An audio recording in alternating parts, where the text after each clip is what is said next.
Hello hello hello hello everyone, क्या है सभी की सभी बताओ एक बार। रुकना। हाँ,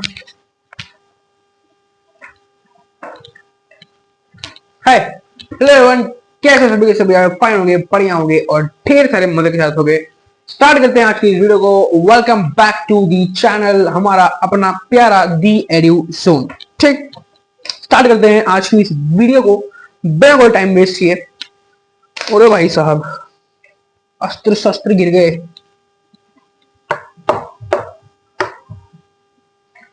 ठीक है भाई, एनसीईआरटी करनी है। एनसीईआरटी, ठीक, आओ भाई। सबसे पहला क्वेश्चन है एनसीईआरटी में, कहां है क्वेश्चन? ओ, मिल गया। In what ways is a hawker different from a shop owner? ठीक, क्वेश्चन नंबर 1 पे आओ। क्वेश्चन नंबर 1, ठीक। क्वेश्चन नंबर 1 जो तुम्हारी एनसीईआरटी में दिया हुआ है वो क्या कहता है कि एक हॉकर एक शॉप ओनर से किस तरीके से डिफरेंट है। ठीक, क्या क्या डिसिमिलैरिटीज है दोनों में। तो कुछ सिंपल सिंपल पॉइंट्स हैं जो हमने जब पढ़ा था इन दोनों के बारे में। जब हमने पढ़ा था मार्केट्स अराउंड, नहीं, मार्केट्स इन नेबरहुड, उस वाले पार्ट में हमने पढ़ा था कि एक हॉकर भी नेबरहुड का ही मार्केट में आता है और एक जो परमानेंट शॉप ओनर है वो भी उसी के अंदर आता है। ठीक, तो डिफरेंशिएशन के पॉइंट्स समझ लो कि किस किस बेसिस पे डिफरेंशिएट करोगे। सबसे पहला पॉइंट जो तुम उठाओगे वो उठाओगे स्टेबिलिटी। ठीक, उसमें ये बताओगे कि एक जो हॉकर होता है वो अपनी शॉप को एक जगह से दूसरी जगह मूव करता रहता है, यानी कि अपनी लोकेशन को चेंज करता रहता है। वहीं पर एक जो प्रॉपर वर्कशॉप ओनर होता है, एक जो प्रॉपर शॉपकीपर होता है, उसकी दुकान फिक्स होती है। ठीक, तो ये स्टेबिलिटी डिफाइन करोगे। दूसरी चीज क्या डिफाइन करोगे कि एक जो हॉकर होता है, प्राइस डिफाइन करना। ठीक, कि एक जो हॉकर होता है उसके पास क्या होते हैं, उसके पास जो चीजें होती हैं वो चीप रेट पे अवेलेबल होती हैं। ठीक, वहीं पर एक जो शॉपकीपर है, एक जो शॉप ओनर है होता है, उसकी दुकान पर जो चीजें होती हैं उनके प्राइसेस जनरली थोड़े हाई होते हैं। ठीक, बताना इसको,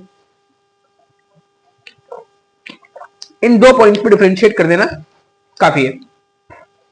ठीक, आओ दूसरा क्वेश्चन है, compare and contrast a weekly market and a shopping complex on the following. ठीक, तो वीकली मार्केट, क्वेश्चन नंबर 2, एक वीकली मार्केट और एक कॉम्प्लेक्स को क्या करना है, एक वीकली मार्केट और एक कॉम्प्लेक्स को अपने को डिफरेंशिएट करना है। दोनों के बीच में डिफरेंस बताना है कि एक वीकली मार्केट में क्या चीजें होती हैं और एक कॉम्प्लेक्स मार्केट, एक जो कॉम्प्लेक्स होते हैं, मॉल्स होती हैं, उनमें क्या चीजें होती हैं। बेसिस दिए हुए कि किस बेसिस पे ये डिफरेंशिएशन करना है, किस चीज पे इसको इनमें डिफरेंस बताना है। पहला है kind of goods, kind of goods, prices of goods और सेलर्स बायर्स। ठीक, ये कुछ पॉइंट्स हैं जिनके बेस पे तुमको वीकली मार्केट और जो मेगा कॉम्प्लेक्सेस होते हैं, मॉल्स होते हैं, उनके बीच में डिफरेंसेस बताने हैं। ठीक, तो आ जाओ। सबसे पहले बात करते हैं काइंड ऑफ गुड्स। अगर बात करें वीकली मार्केट में, तो वीकली मार्केट में चीप गुड्स हमको प्रोवाइड किए जाते हैं, यानी कि एक चीप कॉस्ट पे हमको प्रोवाइड किए जाते हैं। Cheap and non branded, cheap and non branded. ठीक, यहां पर चीप और नॉन ब्रांडेड हमको गुड्स प्रोवाइड किए जाते हैं। ठीक, वहीं अगर बात करें एक कॉम्प्लेक्स की, तो वहां पर हमको चीप हो गया, चीप का उल्टा क्या होता है,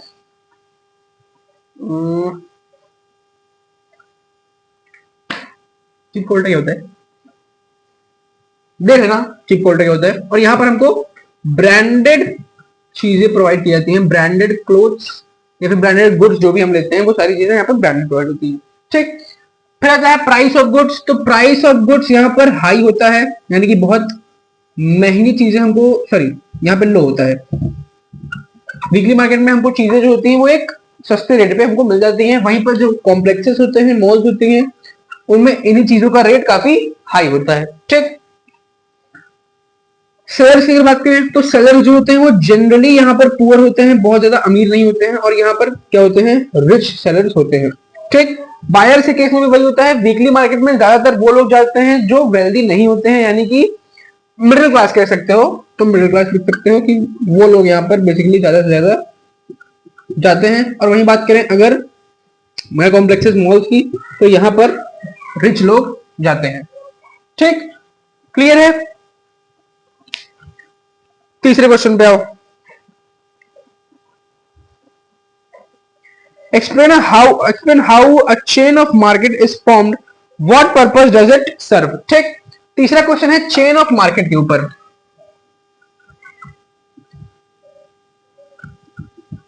चेन ऑफ मार्केट, तीसरा क्वेश्चन है कि चेन ऑफ मार्केट कैसे फॉर्म होती है। ठीक, हाउ और क्यों फॉर्म होती है, वाई।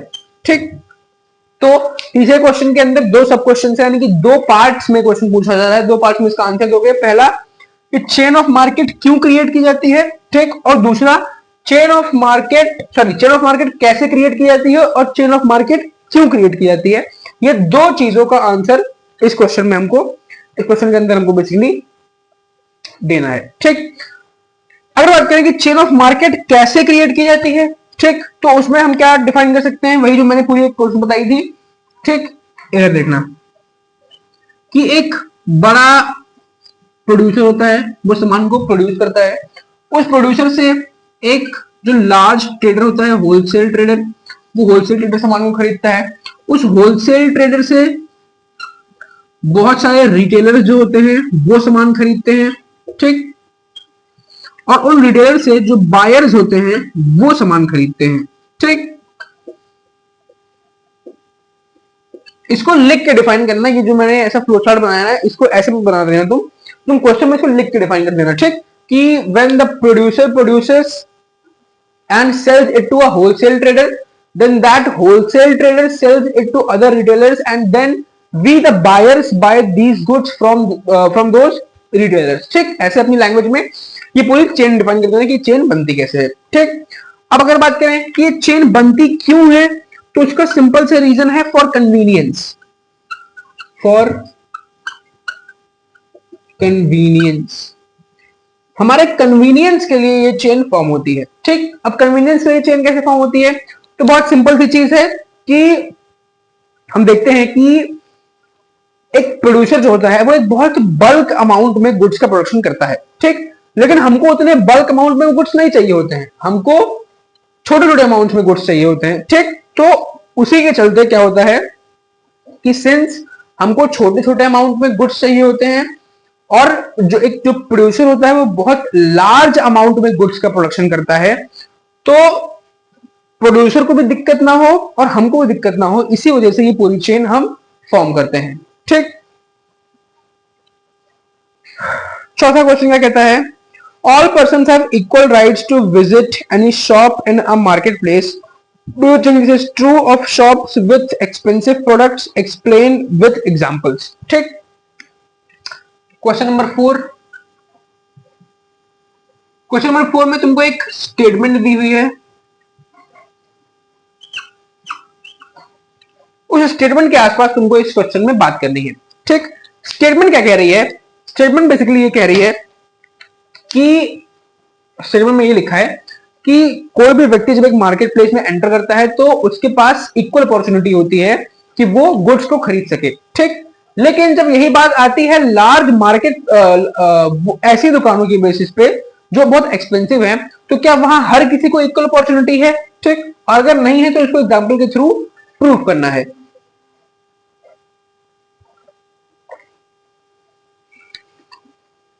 ठीक, तो अब कैसे डिफाइन करोगे इस क्वेश्चन को, तो इसमें सबसे पहले तो ये डिफाइन करोगे कि एक जो ऐसी एक्सपेंसिव शॉप होती है वहां पे ब्रांडेड चीजें होती हैं, ठीक, जो बहुत ज्यादा एक्सपेंसिव होती हैं।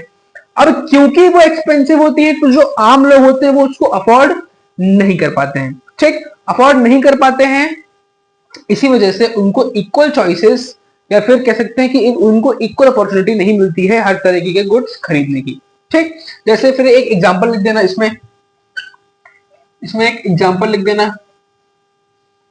ठीक, कि एक कॉमन मैन है, जब वो किसी मार्केट प्लेस में पहुंचता है और वो एक कार देखता है जो जिसका प्राइस 12 से 15 लाख रुपए है, तो वो उसको इंस्टेंटली अफोर्ड नहीं कर सकता है। ठीक, तो वो एक ऐसा कोई एक एग्जांपल लिख देना। मैंने बताया एग्जांपल, लेकिन तुम अपने हिसाब से एग्जांपल चेंज कर सकते हो। ठीक, तो ये एग्जांपल लिख देना। फिर आता है हमारा fifth question. Buying and selling can take place without going to a marketplace. Explain this statement with the help of examples. Question number 5। इस क्वेश्चन में तुमको एक स्टेटमेंट दी हुई है। क्या कहती है वो स्टेटमेंट? कि बाइंग और सेलिंग यानी कि खरीदना और बेचना, ठीक, खरीदना और बेचना बिना मार्केट में जाए भी हो सकता है। ठीक, कैसे हो सकता है वो तुमको बताना है और एक एग्जाम्पल के थ्रू उसको प्रूफ करना है। ठीक, तो अभी हमने लास्ट क्लास में एक चीज पढ़ी थी कि मार्केट एवरीवेयर वाला टॉपिक था। उसमें हमने देखा था कि जरूरी नहीं है कि हम फिजिकली किसी शॉप पे जाएं और वहां पर हम बाइंग सेलिंग का प्रोसेस करें, यानी कि मार्केट एक्टिविटी में इन्वॉल्व हो सकता है कि अब हम फोन पे बैठ के किसी चीज को ऑर्डर करें और वो हमारे घर पर डिलीवर हो जाए। ठीक, तो वो पूरा सिनेरियो डिफाइन करोगे। सिनेरियो डिफाइन करने के बाद एक सिंपल सा कोई भी एग्जांपल लिख देना कि हमको अगर किसी ग्रोसरी की नीड है तो हम कोई भी ऑनलाइन शॉपिंग ऐप उनसे क्या कर सकते हैं, उनसे हम उसको मंगा सकते हैं। ठीक, सिंपल चीज है, डिफाइन कर देना। आ जाओ ग्रोसरी पे। सबसे पहला है weekly market. These markets are not daily markets but are to be found at a particular place on one or maybe 2 days of the week. These markets most often sell everything that a household needs ranging from vegetables to clothes to utensils. ठीक, तो grocery discuss कर रहे हैं अपन अभी, जिसमें सबसे पहला है वीकली मार्केट्स।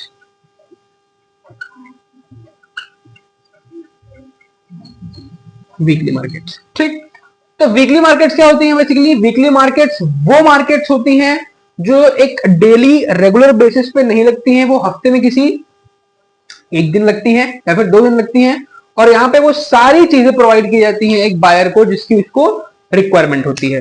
ठीक, नेक्स्ट है mall. This is the enclosed shopping space. This is usually a large building with many floors that has shops, restaurants, and at times even a cinema theater. These shops most often sell branded products. ठीक, दूसरा है mall.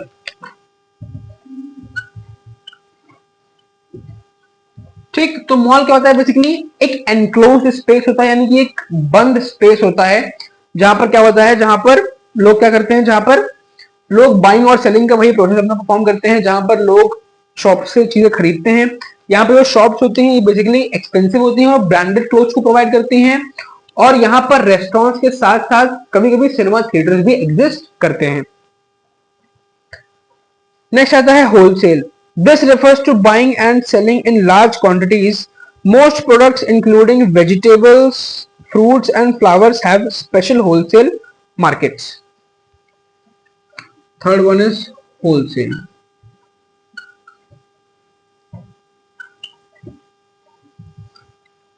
Wholesale क्या होती है? तो wholesale simple सी मतलब क्या है कि जब भी हम बाइंग और सेलिंग जो हम करते हैं, जब हम वो एक बल्क अमाउंट में करते हैं, यानी कि हम बहुत बल्क अमाउंट में चीजों को या तो खरीदते हैं या तो एक बहुत बल्क अमाउंट में चीजों को बेचने का काम करते हैं, तो वो आता है होलसेल के अंदर। ठीक, और मैक्सिमम ऑफ द टाइम्स जो वेजिटेबल्स होती हैं, फ्रूट्स होती हैं, फ्लावर्स होते हैं, इनके अलग होलसेल मार्केट्स होते हैं।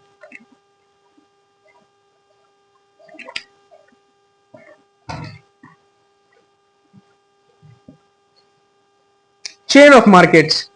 A series of markets that are connected, link into a chain because product pass from one market to another.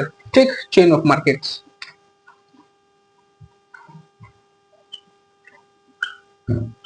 Chain of markets.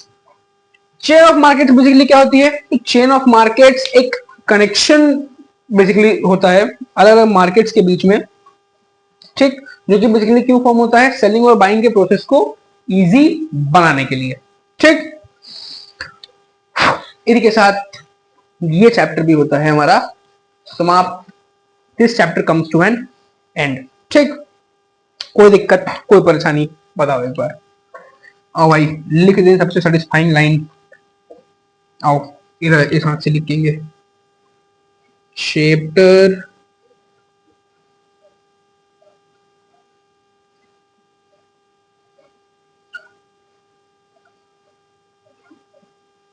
Six completed, ठीक। अब कल से हम अपना चैप्टर उठाएंगे अ शर्ट इन द मार्केट और उसको खत्म कर लेंगे। इस बार तुमको संडे को भी एक वीडियो मिलेगी क्योंकि अभी कल नहीं परसों वीडियो आ नहीं पाई थी, तो संडे को एक एक्स्ट्रा वीडियो मैं दे दूंगा। और बस इतनी सी कहानी है। नवरात्रि चल रही है, बताओ कैसा चल रहा है नवरात्रि में? सब एंजॉय करना, इस ये जो 8-9 दिन का टाइम पीरियड होता है इसको एंजॉय करना। मूर्तियां बैठती हैं उनको देखना अच्छा लगता है, यही सब बचपन के दिन है, बाद में मिस करोगे। तो एंड करते हैं इस क्लास को, मिलते हैं नेक्स्ट क्लास में, तब तक अपना ध्यान रखो, बाय।